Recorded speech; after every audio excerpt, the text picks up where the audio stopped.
స్వచ్ఛత అంటే నందిని. నందిని పాలు మరియు పెరుగు.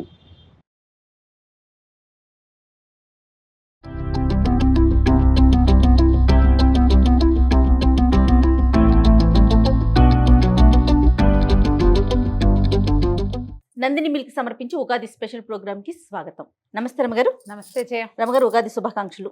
ఉగాది శుభాకాంక్షలు జయ. మీకు కూడా సుమన్ టీవీ ప్రేక్షకులందరికీ ఉగాది శుభాకాంక్షలు.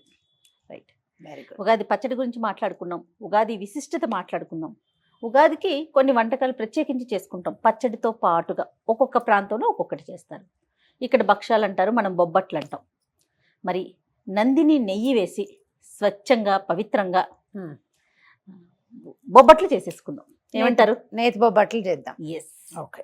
పండుగ అనగానే ఒక ఆధ్యాత్మిక భావన వస్తుంది కదా రమ్మగారు. అంతే కదా. అన్నీ కూడా చాలా పవిత్రంగా ఉండాలి, స్వామి వారికి చక్కగా నివేదించాలి, స్వామికి అంతా మంచి జరగాలని కోరుకుంటాం. అంతే స్వచ్ఛతకి మారిపోయి నందిని నెయ్యి. ఓకే, నందిని నెయ్యి వాడేసి మీ ఇష్టం వచ్చినట్టు ధారాళంగా పోసేసి బొబ్బట్లు చేద్దాం. మీరు ఏదైనా వండేటప్పుడు ధారాళంగా ఉప్పు కారం వేసుకోవాలి. రుచిగా ఉండాలంటే నెయ్యో నూనె మనం ఏం వాడతామో ఆ వాడే పదార్థాన్ని విసురుగా వేస్తేనే కదా రుచి. మామూలు రోజుల్లో బోళ్ళంతా చేస్తాం డైటింగ్. పండగ రోజుల్లో డైటింగ్ ఎందుకు చేయటము? బాగా వండుకుని తినాలి, షడ్రసోపేతంగా ఓకే వండుకోవాలి. అందుకని నెయ్యి వేస్తే పోసేయండి, మరి కాస్త నూనె వేస్తే మరి కాస్త ఏం కాదు. తప్పకుండా. ఏంటి రమ్మగారు ప్రాసెస్ చెప్పండి. శనగపప్పుతో బొబ్బట్లు. మహారాష్ట్ర అక్కడ కందిపప్పుతో కూడా చేసుకుంటారు. మా సత్యవతి వాళ్ళైతే బొబ్బరి పప్పుతో కూడా బొబ్బట్లు చేస్తారట. అది కొంచెం ఇబ్బంది పెడుతుందని నాకు డౌట్, అందుకని నేను అది పెట్టుకోలే. శనగపప్పు బొబ్బట్లు చేసుకుందాం. మామూలుగా శనగపప్పు ఉడకబెట్టడం, నానబెట్టడం, ఉడకబెట్టడం. ఎన్ని అవర్స్ అంటే ఎన్ని గంటలు నానబెట్టాలి?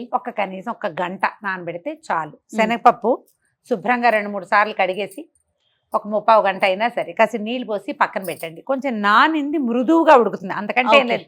ఇది వరకటి రోజుల్లో ఏం చేసేవాళ్ళు కాదండి, కడిగేసి పొయ్యికిచ్చేసేయటమే. అప్పటి పొయ్యిలు ఏమిటి, నిదానంగా మంట మీద కుంపట్లో ఉడికే బాగా ఉండేది. ఇప్పుడు మనది గ్యాస్ స్టవ్ కదా, రయ్యమని వచ్చేస్తుంది. కుక్కర్లో పెడితే క్షణాల్లో సీటీ వచ్చేస్తుంది. నిదానాలు లేవు కదా, అందుకని కొంచెం నానబెడితే 1 గంట నానబెట్టి తర్వాత కుక్కర్లో పెట్టిద్దాం. ఎలా చేయాలంటే ఇప్పుడు మనం 1 గ్లాసు చేయదలుచుకుంటే శనగపప్పు బాగానే వస్తాయి. 1 గ్లాసు శనగపప్పు అనుకోండి, ఏ గ్లాసు కొలైనా తీసుకోండి. అదే గ్లాసు బెల్లం, 1 గడ్డ అంత మాత్రం వేయండి. పైన మీరు పంచదార కూడా వేసుకోవచ్చు. ఒకవేళ మీకు చాయిస్ ఉంటే 2 స్పూన్లు పంచదార వేసుకోవచ్చు, లేకపోతే 1 బెల్లం గడ్డ అంత ముక్క ఎక్స్ట్రా వేయటం. బెల్లము శనగపప్పు. అక్కడి నుంచి దీనికి పైన తోపు పిండి పెట్టుకుంటాం కదా. మామూలుగా మనం ఏం చేస్తామంటే మైదా పిండితో చేసుకుంటాం ఎక్కువగా బొబ్బట్లు. పైన పూత మైదా పిండి పెడతాం. తెలంగాణలో ప్రత్యేకంగా భక్ష్యాలని గోధుమ పిండే పెడతారు. లాస్ట్ టైం మన ఛానల్లో బోల్డ్ వీడియోలు ఉన్నాయి, అన్ని ఛానల్స్లోనూ ఉన్నాయి బొబ్బట్ల తయారీ నేను చేసినవే. అప్పుడు మనం మైదా పిండితో చేసాం. ఈసారి గోధుమ పిండితోటి మరింత హెల్తీగా, పిల్లలు కూడా 1-2 తిన్నా పర్వాలా. మైదా అంత హెల్తీ కాదనుకుంటాం. మైదాతోటి వీలైనప్పుడు అప్పుడప్పుడు 1 ఇన్ ఎ వైల్ తినచ్చండి, అంత ముట్టుకోకూడని పదార్థం కాదు. కాకపోతే ఇక అదే పనిగా అదే తినద్దని అంతే. గోధుమ పిండితోటి చేసుకుందాం. ఏ కప్పు శనగపప్పు అనుకున్నామో దాంతో కనీసం 2 కప్పుల గోధుమ పిండి కలిపి పక్కన పెట్టుకోండి. గోధుమ పిండి కలిపేద్దాం. ఫస్ట్ పప్పు ఉడకబెట్టాలి. ఉడకబెట్టిన పప్పుని కొంచెం చల్లారనిచ్చి గ్రైండ్ చేసేయండి, మెత్తగా అవుతుంది పిండిలాగా. అప్పుడు బెల్లం కొద్దిగా కరగబెట్టి ఈ పిండిని అందులో పోసి బెల్లము పిండి ఈ శనగపప్పు పిండి బాగా కలిసి దాన్ని చిక్కగా గట్టిగా ముద్దయ్యేదాకా ఉడకనివ్వాలి. ఉడికిన తర్వాత అందులో కొంచెం ఏలక పొడి వేసి పక్కన పెట్టుకోండి. అది చల్లారాలి, ముద్దలు చేయాలి. ఈ లోపల మనం ఏం చేస్తామంటే గోధుమ పిండిని అందులో కొంచెం బియ్యపు రవ్వ, బొంబాయి రవ్వ వేయండి. ఈ మాత్రం ఓకే. 2.5 గ్లాసులు వేస్తాం కదా, 2 స్పూన్ల బొంబాయి రవ్వ వేసి, చిటికెడు పసుపు, ఉప్పు వేసేసి కొంచెం నెయ్యి వేసి, ఇప్పుడు మనం నేతి బొబ్బట్లు చేస్తున్నాం కాబట్టి నెయ్యి వేసుకుంటున్నామండి. అది కూడా నందిని వారి నెయ్యి మన దగ్గర ఉంది. మీరు నూనె కూడా వేసుకోవచ్చు. నూనె వేసి కలుపుకోవటమే. నెయ్యి ఉంటే బెస్ట్. కలిపి పక్కన పెట్టుకుంటామా.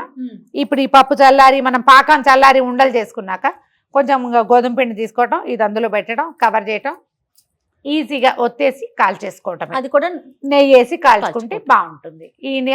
తర్వాత మనం తక్కువ నేతితో కాల్చామనుకో పక్కనే నెయ్యి పెట్టి నేతిలో ముంచుకుని తినచ్చు బొబ్బట్లు. అదే మనం ఏమంటాం భక్ష్యాలు. లేదా పాలల్లో ముంచుకుని తిన్నా కూడా బాగుంటుంది. మైదా పిండి అయితే పాలల్లో ముంచుకోలేము. గోధుమ పిండితో చేసినవి చిక్కటి పాలు, రబడీ లాంటివి చేసి పక్కన పెడితే అద్దుకుని తింటే ఎక్సలెంట్ గా ఉంటుంది, చాలా బాగుంటుంది. తప్పకుండా ఓకే, ఇప్పుడు స్టార్ట్ చేసేద్దాం. శనగపప్పుని కడిగి నానబెట్టి పక్కన పెట్టుకుందాం. ఓకే అండి. గోధుమ పిండి కలిపేద్దాము. ఇందులో కాస్త నీళ్ళు పోయిండమ్మా. ఇంకేం పిండి వంటలు చేస్తారు రమ్మగారు? నేనా మామూలుగా ఉగాది అప్పుడు గారెలు, బూరెలు, పాయసము, పులిహోర, బొబ్బట్లు, సొజ్జప్పాలు లాంటివి ఇవే ఎక్కువగా చేసుకుంటాం. చక్కెర పొంగల్ చేసుకుంటాం. చక్కెర పొంగల్, రవ కేసరి ఒకటి చేస్తాము. నెక్స్ట్ టైం నేను రవ కేసరి డిఫరెంట్గా చేస్తాను. మామూలుగా మనం చేసేది కాకుండా కొంచెం కొత్త రకంగా చేసి చూపిద్దాం. తప్పకుండా. 2 గ్లాసులు గోధుమ పిండి, ఇందులో కొద్దిగా బొంబాయి రవ, ఓకే ఓకే, ఒక చిటికెడు పసుపు చాలు కదా. పండి ఇంకొంచెం వేయచ్చు, చాలు. ఒక చిటికెడు ఉప్పు ఓకే వేసి కొద్దిగా నెయ్యి వేసి, ఒక స్పూన్ నెయ్యి వేయండి చాలు. స్పూను 2 స్పూన్ల నెయ్యి వేసి పిండి కలిపేసుకుందాము. కొద్దిగా గోరువెచ్చటి నీళ్ళతోటి కనుక కలిపితే ఈ పిండి బాగా సాగుతుంది. మీకు ఈ నీళ్ళ కొలత కూడా కావాలంటే ఒక గ్లాసు అలా పడతాయి నీళ్లు, గ్లాసు బాతిగా పడతాయి. అలా కొలత పెట్టుకోవద్దు, సుమారుగా చూసుకోవాలి. మన గోధుమ పిండి కంటే, మన రొట్టెల పిండి కంటే కొంచెం లూజ్గా ఉండాలి. ఎంత నానితే అంత బాగా వస్తుంది అనమాట. దీన్ని ఇది కొంచెం జిగురుగా ఉంది కదా, కొద్దిగా నెయ్యి దీని మీద స్ప్రెడ్ చేసి పక్కన పెట్టేసి దీన్ని మూత పెట్టి పక్కన పెట్టేద్దాం. ఒక గంట సేపు వదిలేస్తే కనీసము బాగుంటుంది. మీరు 2-3 గంటలు నాననిస్తే మరీ బాగా కుదురుతుంది. మీ టైం ప్రకారం మొదట ఇది కలిపేసేయాలన్నమాట. ఓకే, మూత పెట్టి పక్కన పెడదాం. గోధుమ పిండి మూత పెట్టి పక్కన పెట్టాం. ఇందాక నానబెట్టిన శనగపప్పుని కుక్కర్లో పెట్టాము. ఒక 6 విజిల్స్ తప్పించి దాని ప్లేట్లో పోసేసాం. నీళ్లు వంచేసేయాలి, ఎక్కువ నీళ్లు ఉంచకూడదు. ఒకవేళ మీకు నీళ్ళ కొలత అనుమానం ఉంటే ఏ గ్లాస్తో శనగపప్పు తీసుకున్నామో దాంతో 2 గ్లాసులు నీళ్లు పోస్తే చాలు. 6-7 విజిల్స్ రప్పిస్తే ఇది పప్పు షేప్ ఉంటుంది కానీ మెత్తగా అయిపోతుంది. చూడు, అవునండి కదా. 2-3 పద్ధతులు ఉన్నాయి. మనం సింపుల్ గా ఏం చేద్దామంటే ఈ ఆరిపోయిన పప్పుని చక్కగా మిక్సీలో వేసేసి మెత్తగా పిండి చేసేద్దాం. ఓకే ఓకే, ఈ లోపల నువ్వేం చేస్తావంటే మూకుడు పెట్టి బెల్లం పెట్టుకుందాం. ఇది 1 గ్లాస్ పప్పు కదా, గ్లాస్ మీద ఒక ఇంత బెల్లం ఎక్స్ట్రా వేసుకుందాం. ఎందుకంటే చప్పగా అయిపోతుంది గోధుమ పిండి వల్ల. ఓకే, ఇది గ్రైండ్ చేసేద్దాము. ఇది మెత్తగా గ్రైండ్, ఎంత మృదువుగా చేస్తే మనకి భక్ష్యాలు అంత సాఫ్ట్ గా వస్తాయి. దీంట్లో బద్దలు ఉండకూడదు. ఓకే, ఇది మిక్సీ చేసుకునే లోపు మనం పాకం పెట్టుకుందామా? మనం ఒక కప్పు మీద కొంచెం అని చెప్పాం కదా, ఇది కరెక్ట్ గా మీరు ఏ కొలత చేస్తే ఆ కొలత. 1 స్పూన్ నీళ్ళు వేసాను అంతే, ఊరికే. అది కొంచెం తడి జస్ట్ మనం అది వేసే లోపల, పప్పు వేసే లోపల ఇది నల్లబడిపోకుండా ఉండడానికి అంతే.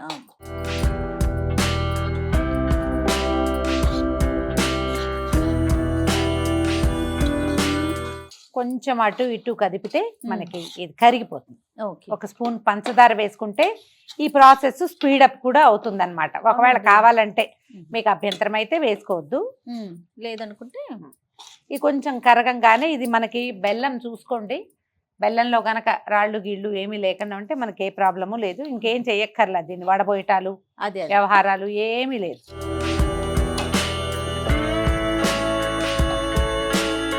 ఇంట్లో 1 స్పూన్ నెయ్యి వేస్తాను.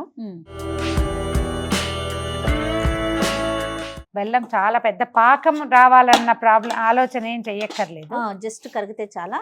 మన దగ్గర ఇది వరకు ఏం చేసేవాళ్ళం అంటే అలా కూడా చేసుకోవచ్చు. పప్పు బెల్లము కలిపి ఉడికించటము, పాకం వచ్చాక తీసేసి బాగా కుమ్మేసేయటం, దాన్ని అవసరమైతే గ్రైండ్ చేసుకోవటం చేసేవాళ్ళం. ఆ పాకం గ్రైండ్ చేయకుండా నేను ఈ పని చేస్తాను అనమాట. నెయ్యి వేయగానే ఎంత కమ్మటి వాసన, బెల్లానికి నెయ్యి తగిలేసరికి చూడండి.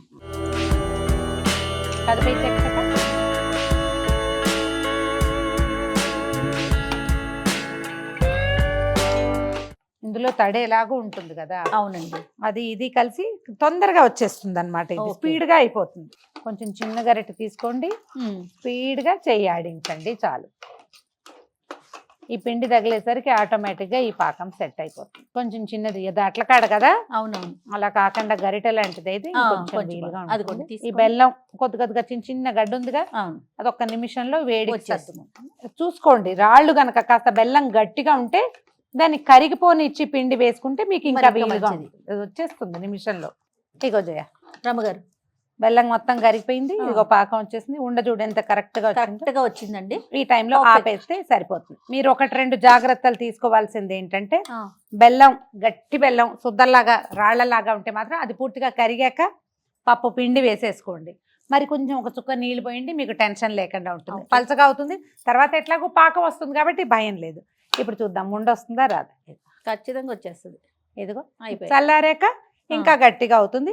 ఒక 10 నిమిషాల పాటు దీన్ని నీట్గా చల్లారనివ్వండి హాయిగా. ఇది Okay. చల్లారి ఉండలు చేస్తే ఇంకా మనం భక్ష్యాలు ఎడం చేత్తో చేసేసుకోవచ్చు చక్కగా. అంతే.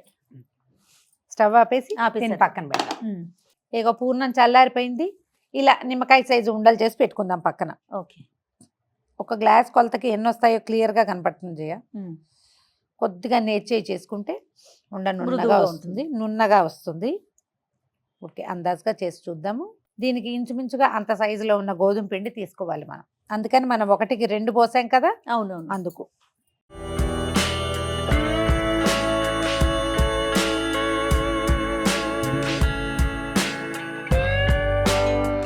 ఉండలు చేసేసాము పూర్ణం. అవునండి, అవునండి. ఇగో గోధుమ పిండి దీని సౌందర్యం ఎలా ఉందో చూద్దాం. చక్కగా సాగుతోంది చూడు. ఉమ్, మెత్తగా ఉంటే చకచక చక్కగా అయిపోతుంది. అయిపోతాయి. మనం ఇంత పలచగా చేయకపోతే ఏమో కొద్దిగా పిండి చల్లి ఒత్తుకోవచ్చు. ఓకే.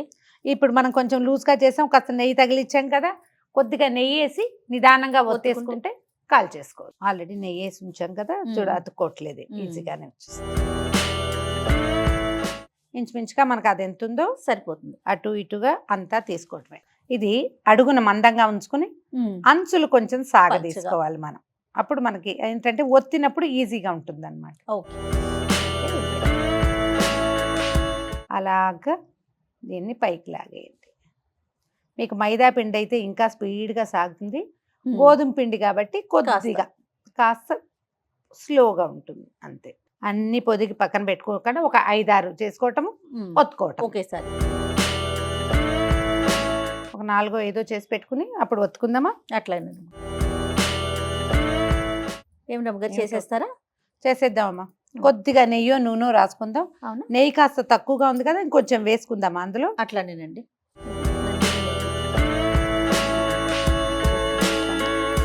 మీరు చేతితోటైనా ఒత్తుకోవచ్చు, కర్రతోటైనా ఒత్తుకోవచ్చు. అవును.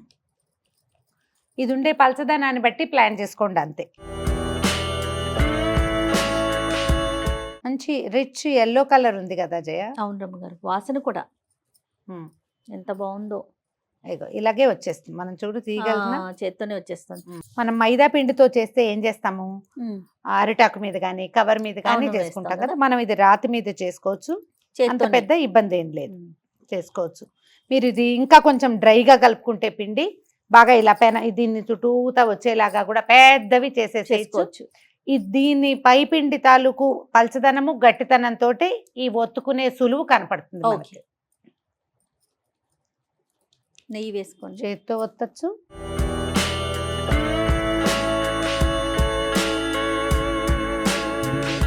కాస్త కూస్తా బయటకు వచ్చినా అంత కంగారేం లేదు.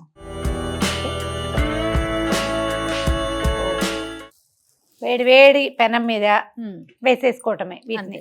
కొంచెం ఒకసారి ఒకవైపు డ్రై అయిన తర్వాత నిదానంగా బబుల్స్ వస్తాయి, వెనక్కి తిప్పుకోవచ్చు. ఈ పిండి కనుక నేను మళ్ళీ ఇంకొక కిటుకు చెప్తా. తోపు పిండి మనం ఇంత, నేను కొంచెం లూజ్గానే అయింది ఇవాళ, ఇంకా కొంచెం గట్టిగా అయితే మీకు చపాతీకి ఎట్లా పైన బబుల్స్ వస్తాయి అలా వచ్చేస్తాయి దీని మీద. ఇది ఒక్క రవ్వ పలచగానే ఉంది ఈ పూట. మళ్ళీ ఇప్పుడు రిపేర్ ఎందుకు, దీన్ని ఇలా కూడా చేసుకోవచ్చు. నీకు ఎలా అయినా అది క్లాస్గా రావడం ఇంపార్టెంట్ అంతే. డ్రై అయిపోయింది వెనక్కి తిప్పు. అన్ని పక్కల నుంచి కదిపి తీసుకోవాలి. 2 సైడ్స్ కొంచెం కాలేక అప్పుడు మనం నెయ్యి వేసి కాల్ చేసుకోవాలి. మనకి మైదాకి దీనికి తేడా ఏంటంటే మైదా అంచుల వెంబడి లావుగా వస్తుంది, ఇది ఈవెన్ గా వస్తుంది, స్ప్రెడ్ అయిపోతుంది అన్నమాట. ఇది మీరు కావాలంటే అరిటాకు మీదో ప్లాస్టిక్ కవర్ మీదో అలా కూడా చేసి వేసేసుకోవచ్చు. ఇప్పుడు తిప్పు వెనక్కి. ఇప్పుడు నెయ్యి వేసుకుందాం.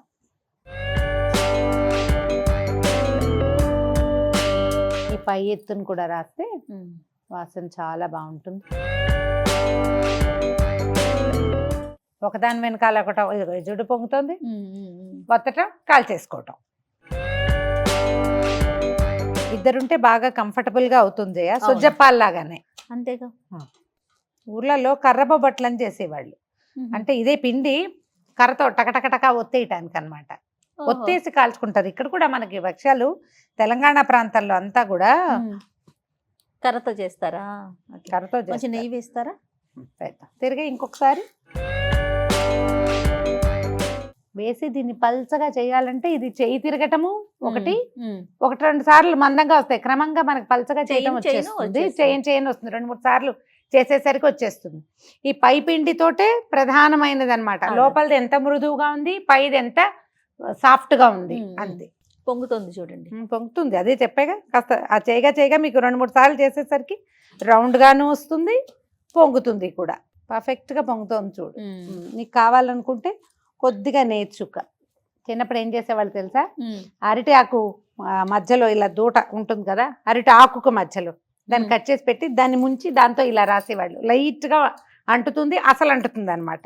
మనం ఇప్పుడు సిలికాన్ బ్రష్లు వాడుకుంటున్నాం కదా, పాత రోజుల్లో అరటి ఆకు తాలూకు ఆ కాడ ఉంటుంది కదా, దాన్ని కట్ చేసి పెట్టుకునేవాళ్ళు. నాకు ఆ సిలికాన్ బ్రష్ మీద కూడా భయం భయం అనిపిస్తుంది వేస్తుందా? అమ్మగారు. మనం వేడి మీద పెట్టేస్తాము. ఏంటి నాకైతే ఆ వాడేస్తాము. అరిటాకు స్టెమ్ అంటేనే ఇష్టం. దొరకాలిగా రమ్మగారు, అవకాశం ఉండొద్దు. రైతు బజార్లు ఉంటే దగ్గరలో అరిటాకులకి ఏం కొదవా. మీరు అరిటాకు తెచ్చుకోవటమే. కావాలి అన్న ఇంటెన్షన్ ఉంటే అమెజాన్ లో కూడా అరిటాకులు దొరుకుతాయి. ఓ తీనా ఇలాగే ఆ. అన్ని బొబ్బట్లు ఒత్తేసుకోవటం, కాల్చేసుకోవటం, చక్కగా కాల్చుకోవటం. చక్కగా రుచిగా తినేయటం. ఒక మీరు పాలతో తినదలుచుకుంటే పాలని స్టవ్ మీద బాగా మరగనివ్వండి. కొంచెం పంచదార, ఏలక పొడి, కుంకుమ పువ్వు. ఏలక పొడి అంటే గుర్తొచ్చింది, పూర్ణంలో మనం ఇందాక ఏలక పొడి వేసాం కానీ ప్రేక్షకులకు చెప్పలేదు.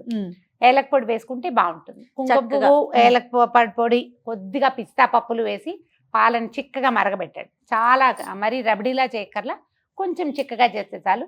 అది పక్కన పెట్టి ఈ బొబ్బట్లు చేతికిస్తే బొబ్బట్టు అందులో ముంచుకుని తింటే బాగుంటుంది. ట్రై చేసి ఉదయమే పచ్చడి చేసేసుకుని తర్వాత మనకి ఇష్టమైన పదార్థాలు పదార్థాలు చేసుకుని ఆ దేవుడి ముందు పెట్టి ఇష్టమైన దైవం ముందు పెట్టుకొని ఒక నమస్కారం పెట్టి అందరం బాగుండాలి, అందులో మేము ఉండాలని కోరుకుంటూ ఈ ఉగాది పండుగని చాలా చక్కగా ఆనందంగా సంతోషంగా జరుపుకోండి. మరి ప్రేక్షకులందరికీ మరొక్కసారి ఉగాది శుభాకాంక్షలు. శుభాకాంక్షలు.